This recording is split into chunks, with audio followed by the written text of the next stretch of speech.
For the first time, a victim of Saturday's shooting in Burlington, Vermont, revealing a horrifying timeline of the attack in his own words. 20-year-old Kinnan Abdalhamid, one of 3 Palestinian college students who were wounded, tells CNN in a telephone interview that as they were walking close to the suspect's house, they saw him on his porch, first looking away from them. And he turns around, looks at us, and without saying a word, it's almost surreal, just went down the steps, pulled out a pistol, and shot my friend. I heard the thud on the ground, and then he started screaming. Abdalhamid says a split second later, the suspect shot his other friend, and he heard another thud on the ground. He says he took off running. He drew a diagram for police showing that he ran to 2 different houses for help. He says at that point, he thought his 2 friends were dead. It really seemed like he was aiming to kill. He was aiming for vital spots, and I thought he'd shot them again.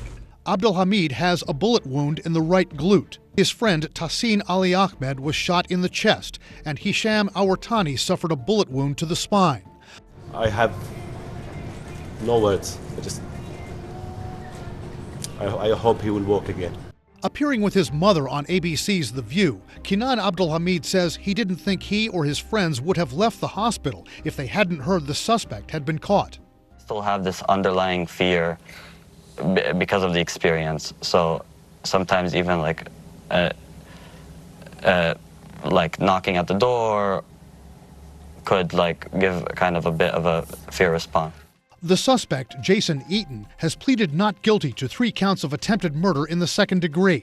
But because 2 of the 3 young men were wearing traditional Palestinian scarves called keffiyehs at the time of the shooting, and because they had been speaking Arabic and English to each other, police are investigating whether this was a hate crime. Police say Eaton bought the gun he used in the attack legally. Meanwhile, police in Syracuse, New York tell CNN Eaton's ex-girlfriend called them 10 years ago and asked them to remove his shotgun from her home, saying she was afraid to return the gun to him herself, citing his history of mental illness and domestic violence. NBC reports no criminal charges were filed at the time. Even a domestic violence misdemeanor would prohibit somebody from owning guns legally for the rest of their lives. Unfortunately, he didn't have that on his record either.